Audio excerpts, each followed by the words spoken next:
All right, are we ready to get started? Now, I talked about this in the introduction, and I'll just bring it up again now. When you're watching this video, watch this video now, but I want you to take a full week, maybe even 2 weeks per lesson, and then I want you to watch these videos that I'm making now at least once a day and maybe twice. Watch it first thing in the morning and watch it again in the afternoon before you go to bed. Now, clearly, what I'm saying isn't going to change, but the way you hear it is going to change. Every time you watch the video, you'll be a different person, right? You'll have had new experience. You'll be thinking of things in a different way. And so you'll interpret what I'm saying in a different way. So anyway, I just strongly encourage you to take this stuff very seriously and to not just fly through the content really quick and just try to get it done as fast as possible. I want you to do it and redo it and think about it and model it down and just get tighter and tighter and tighter with your answers and what you do. All right, so let's get this lesson number 1 started. Today what we're talking about is vision.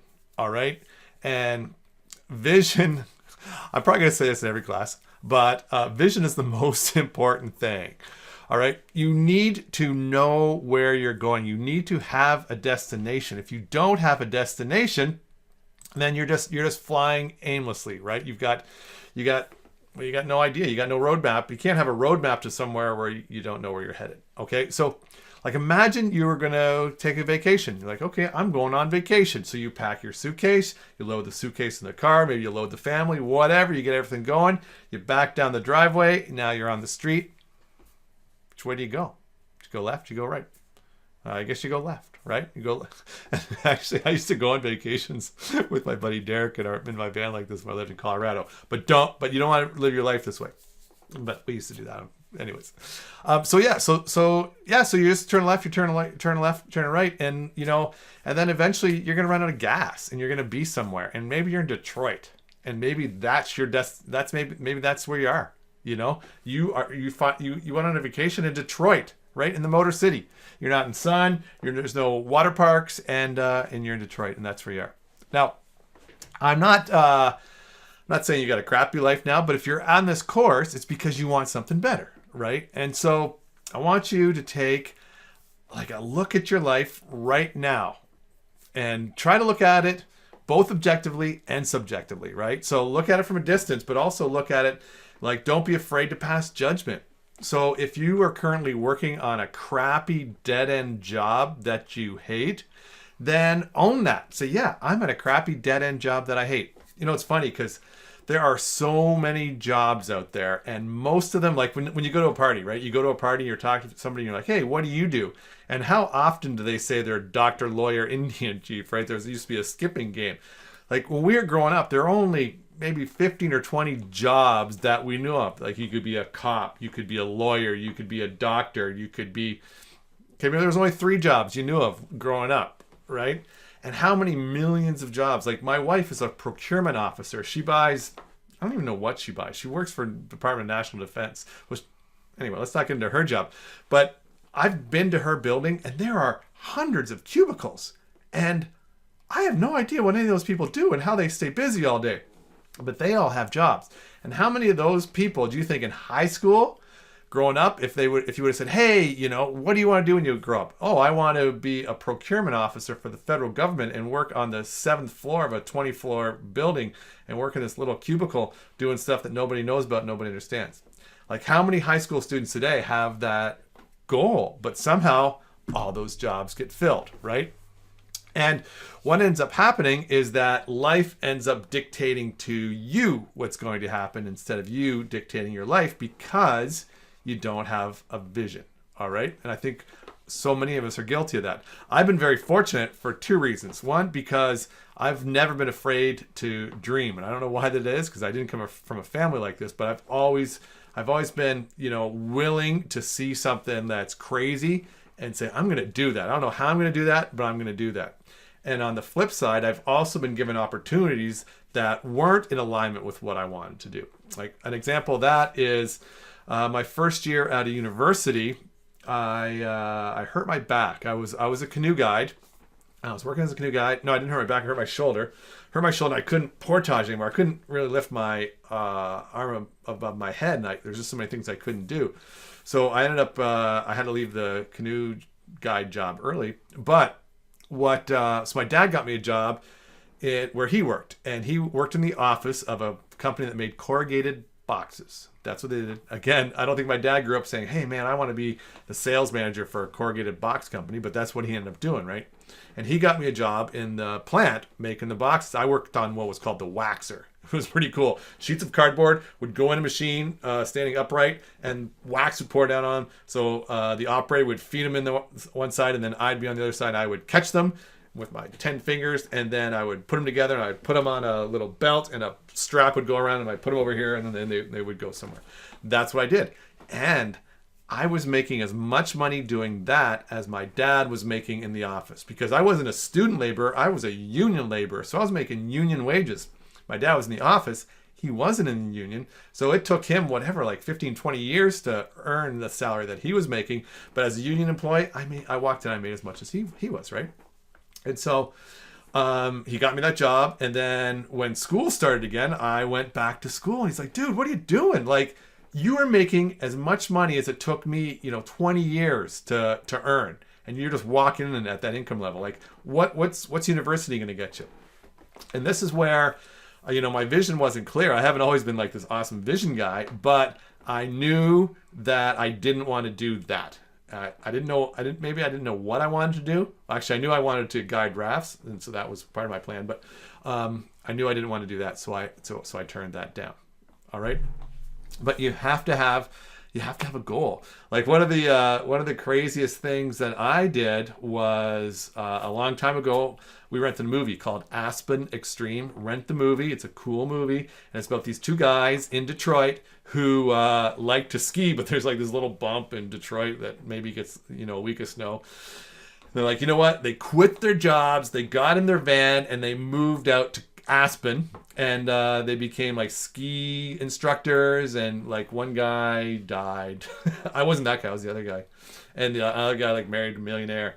Anyway, that's what I wanted to do. I'm like, yeah, I want to do that. And true story, in 1994, I actually did that. In 1994, I loaded up my van.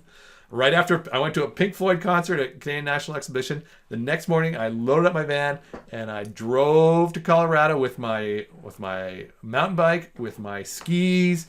And I didn't have my kayak, but I had my kayaking gear. And I moved to Colorado. I was actually accepted into paramedic school there, and I went to paramedic school there. And oddly enough, I met a woman in my paramedic school. Her name was Carolyn, and just so happened that she was the daughter of a big-time millionaire. She owned a condo at Copper Mountain. We ended up getting married. I married the millionaire. I ended up being a ski patroller at Copper Mountain. I ended up being a firefighter at Copper Mountain. So it's kind of funny because, like I say, I watched Aspen Extreme. I'm like, that's what I want. I want to do that. And I had no idea when I watched the movie, like how that would happen. But true story. That's exactly like I lived that movie pretty close, like screen for screen. Anyway, you need to have a vision. So what I want you to do is like look at your life right now, and write it out. Write out what your life is. Again, be subjective. Write down the stuff you hate about your life. Write down the stuff you like about your life, and then stop and ask yourself, how did I get here? That's a Talking Heads song. And I think that is the whole point of the song. It's like, how did I get here? And ask yourself that question. And so that's actually a real question, because you got there based on some beliefs that you have. All right. Now, this is the next part of the exercise, is to look at your beliefs. Again, I don't know what sort of freak in nature I am, but I was able to somehow not follow what my parents did. Like, my parents were always super conservative. They didn't have any dreams. They didn't have any goals. They didn't have, or maybe they didn't. Maybe theirs were just different than mine. But I don't know if my dad like dreamed of being, a sales manager for a corrugated box company, right? He I'm sure he had other dreams. Maybe his dreams was just a family, and however he can make that family work, then that's all that mattered to him. All right. So I'm not knocking what they did, but had I grown up with the beliefs that they instilled into me, then I would have believed that you have to work really, really hard like I say, he worked really, really hard for like 15, 20 years to make entry level pay that the union guys were making in the factory, right? And so that could be a belief that you work really, really hard and you make enough to get by, right? And so that could be one of the beliefs. I also probably would have learned from them that in order to have a lot of money, you need to, be a doctor, you need to be a lawyer, you need to be a I don't know, big time real estate agent, something like that, right? A few people get to be rich, but where we lived, most people didn't. And that's just life, right? That's a belief. It's like most people aren't rich. Accept it, get over it. You weren't born into a rich family, so you're not going to be rich. We can't afford to put you through medical school and law school, so you're not going to be rich. So, just get over it. So what beliefs do you have? Do you believe that maybe you don't have an education? Do you believe that you need an education? And maybe that's why you haven't succeeded to the level you want. I don't know, but just try to give some thought to whatever beliefs that you have and give that some thought.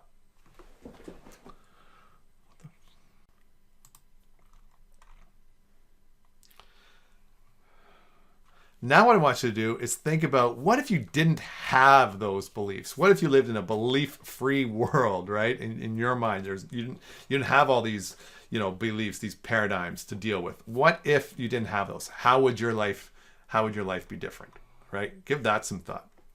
Now, there's 3 types of goals that you can go after, okay? And there's 3 classes of goals. So class A goals, those are the goals that you can do. All right. So, let's say you want a new car. That's your goal. I want a new car. Do you already have a new car? You don't have a new car now, but have you ever bought a new car in the past, right? If you've bought a new car in the past, then you know what it takes to get a new car. So you could do that again. You did it before, so you can do it again. That's class A goal, right?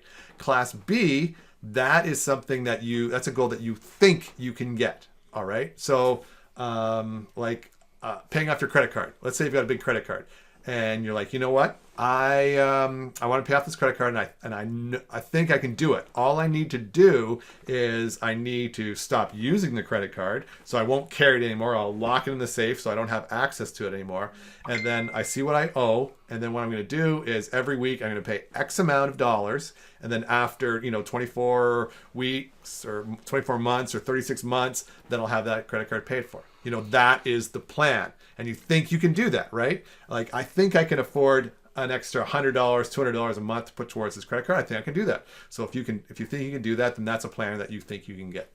And then class C goals, those, now we're into the realm of fantasy. Those are in the realm of, man, I'm going to go to Colorado and be a ski bum and marry a millionaire, right? That's a class C goal. Like, how is that even possible when you live in Hamilton, Ontario, Canada?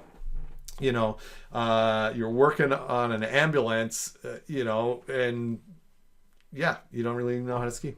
How's that going to happen? That's a class C goal. And so this is what this exercise is about. This is, trying to come up with that class C goal. So when you're doing that, what you need to do is you really need to think outside of the box. And the important thing is to make sure that you get the right goal, okay? Because a lot of us think we know what we want, but when we really do some, and I'm not talking about true meditation, but if you kind of meditate on it, you'll find that that's not your goal. And one of the examples that I like to give is I love, when I'm driving down the road and I see a classic old car, I love old cars, right? So my dream vehicle is a 65 Ford Mustang Red convertible. I would love to have one of those cars, right? How am I going to get one of those cars? There's not that many out there, I've got some money, but maybe I shouldn't be spending that much money on a toy. So, that's not what I should be doing. So that could be my goal, is this 65 Mustang. I really want one, but I don't know how I'm going to get it, right? I don't have a plan. I can't say I'm going to, put $500 away every month or whatever until I have, $30,000 to buy this toy. So I don't know. So that could be my goal. But here's the thing. Is that the right goal. And so the exercise that I want you to do when you come up with your goal is try to, again, like meditate on it. Try to think, okay, so when you're coming up with your goal, you need, like it's a vision. Like it needs to envelop all of your senses. You've got to be able to see it. You've got to be able to smell it. You've got to taste it, hear it. Everything's got to be involved. So let's use that exercise for my 65 Mustang. So I imagine myself in my house, here. I'm like, okay, the car's in the garage. So I can vision myself, getting the keys from the kitchen, walking down the stairs, going through the door into the garage. I've got an automatic light thing on. So the light comes on, boom, I just washed it. It's all shiny. I can see it there. Like, oh, awesome. I open the garage door, it's sunny outside. I can feel the warmth of the sun coming on me. It's like, wow. And I'm standing beside, my dream car. I'm right there. Like, this is what you need to do for your vision, right? And so, like, garage door is open. I walk around to the side, put my hand on the metal handle. It's cool. I can feel it. I open the door and I can feel the weight of that car door, right? Like, that's back when they made cars out of steel, right? It's a heavy door. So I open the door. I can feel the weight of the door. I get in. I sink into the seat. And when I sit down, the smell of the leather comes up. It's like, oh yeah. Close the door, and again, it's got that weight, thunk. I can feel the car move when I shut the door, and everything's just solid, right? And I can smell the leather. Turn the key, and whoa, this 5-liter engine, springs into life. I can hear the rumble. I can feel the car vibrating underneath the power of this engine, and like I say, I can vision that so strong, right? I can feel it. Can you feel it? Can you imagine being in this car? I look behind me, and I back out, and I go through the gate, and I'm onto the road, and now I got to go somewhere, right? I'm in this car. Where am I going to go? So I'll probably go, up the road to the lake, and so I go up the road to the lake, and then I'm at the lake, and then I guess I'm going to get out of the car and go for a swim because the lake up there is just freaking awesome. If it wasn't a convertible, I could have brought my canoes. I could have canoed out to one of the islands and gone skinny dip. I'm sorry, that's Freudian slip, but we don't usually wear bathing suits because it's so awesome out there. Anyways, and so those islands are really cool because, like I say, they're not too far from here, but you're in the middle of nowhere, and there's south-facing rocks, and you can dive in. And the water's clean. You can drink the water right out of the lake. Bring the dogs. They can jump in, throw sticks. It's awesome. Now, did you see what happened? I don't know if you noticed, but I stopped talking about the car, and suddenly I'm talking about, swimming in a lake with my dogs. The car was the thing that drove me to what I really want, because I'm not really a car guy. Like, I'm not the type of guy that's going to open the hood and like bore out the carburetors or clean the carburetors or know what a carburetor is.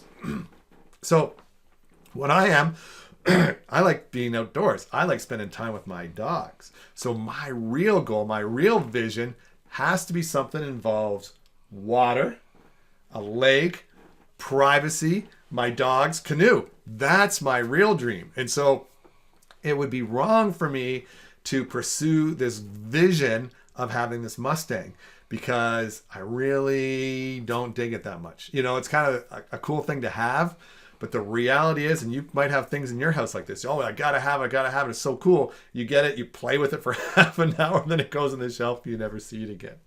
And so when you're going through your vision, like I say, so you want to, if you can't focus on your vision for at least 15 minutes, then it's not the vision. And if you're serious about achieving this vision, it should also scare you a little bit, right?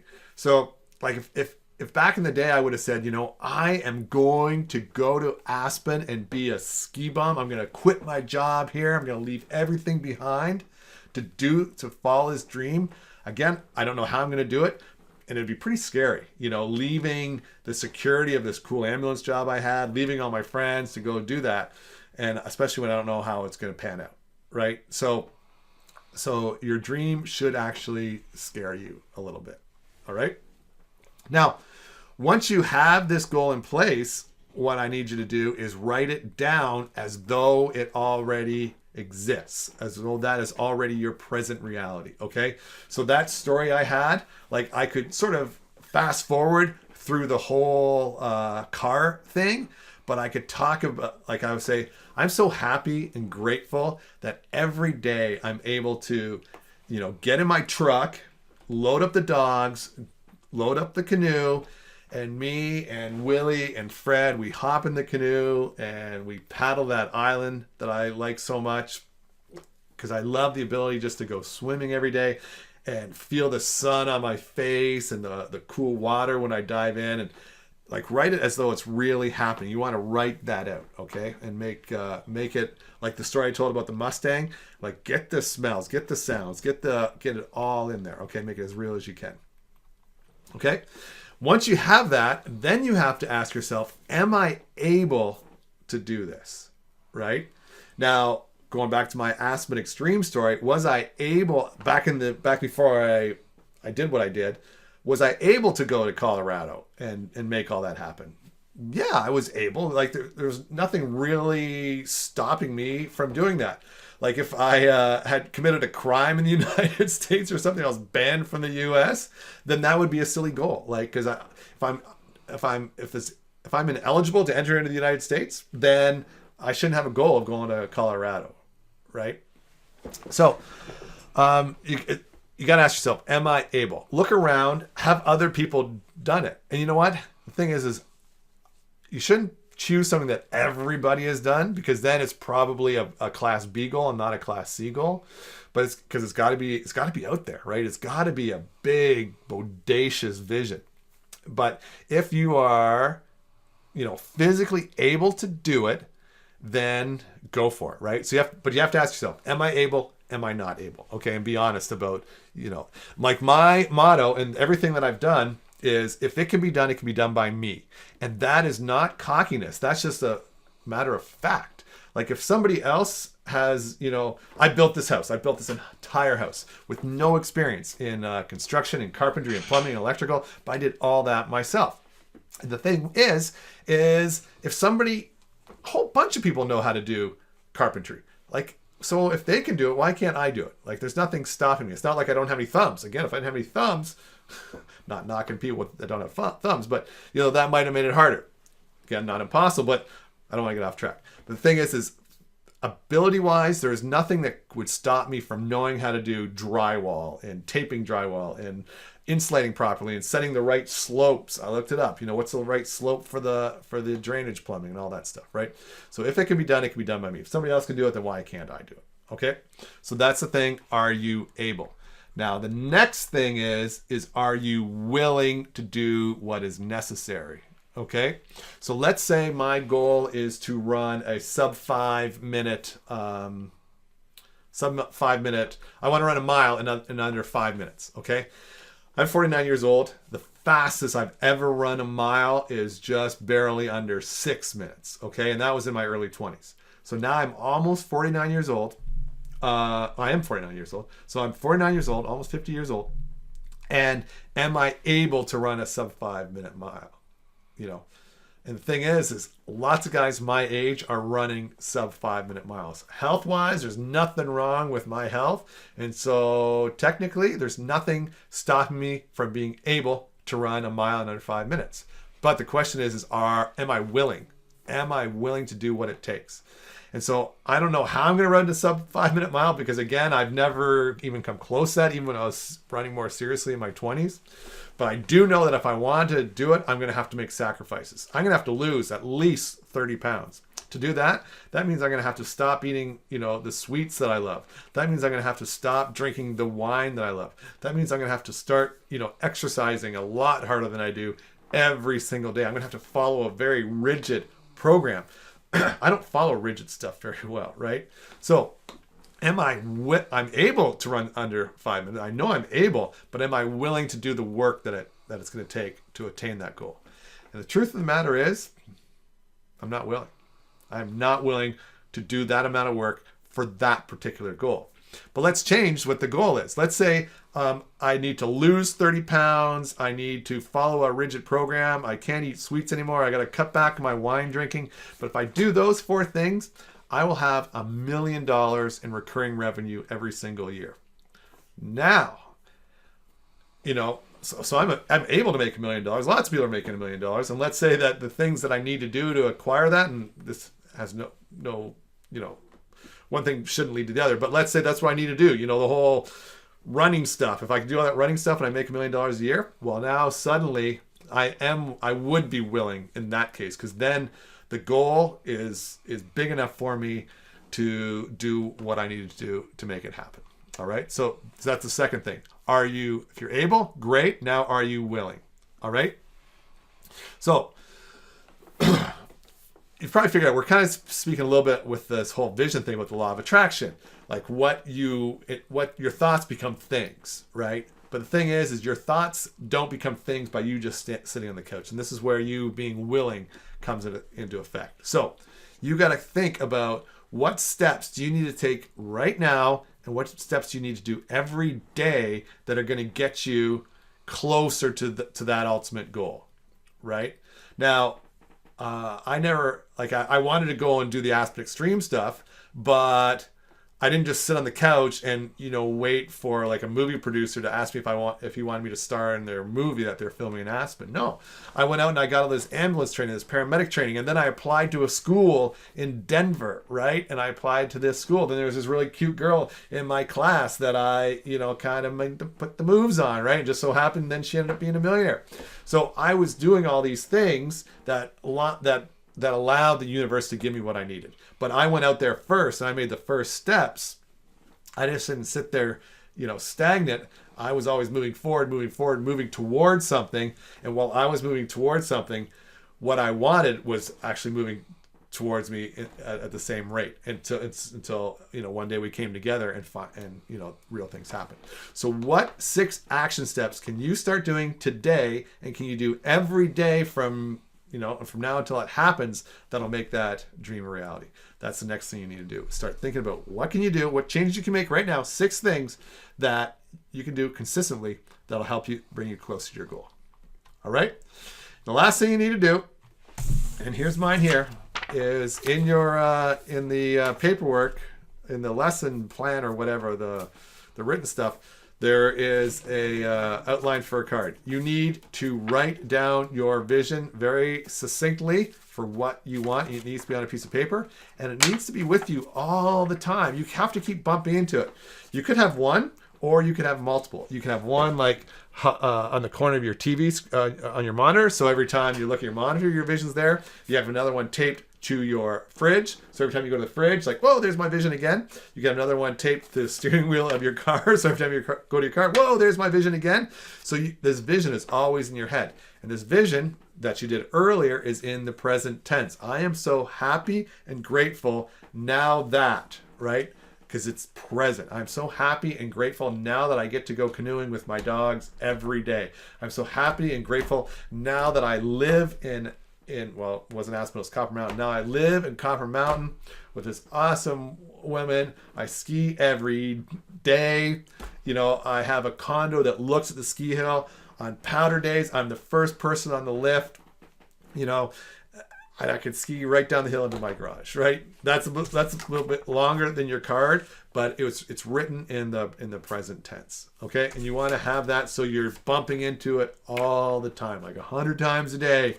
You need to be consciously aware of the present tense of your vision. And if you do that, if you write it down, there are those that say if you write down your goal, then the laws of the universe state that goal has to come true, that vision has to become reality. So I can give you hundreds of examples. I didn't write it down, but I've got so many examples where, and maybe on our calls we can talk about this if you're interested, but I've got so many examples of how, I put it out there and it happened, right? I was a helicopter paramedic in Ottawa, the place I wanted to live, but I couldn't live in Ottawa because I wasn't bilingual. But so I didn't know how I was going to work in Ottawa without being able to speak French, but it happened. Not only did it happen, but I got the most exciting paramedic job in the entire country, right? I wanted to kayak or canoe or raft the Coppermine River in the Northwest Territories. I did that for 2 summers. I didn't apply for that job. That, again, he called me, the owner called me, but that's because I'd created a reputation for myself that put me in a position to get called. Here's a funny one.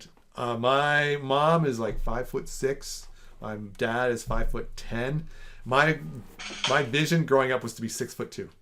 I just always knew growing up that I was going to be 6'2". And guess what? I'm 6'2". Your mind is so powerful. So many things can happen, but you've got to put your mind to work. Okay. And in upcoming episodes, stay tuned. We're going to be talking about how you can get your subconscious in alignment with your conscious to make things happen the way you want them to.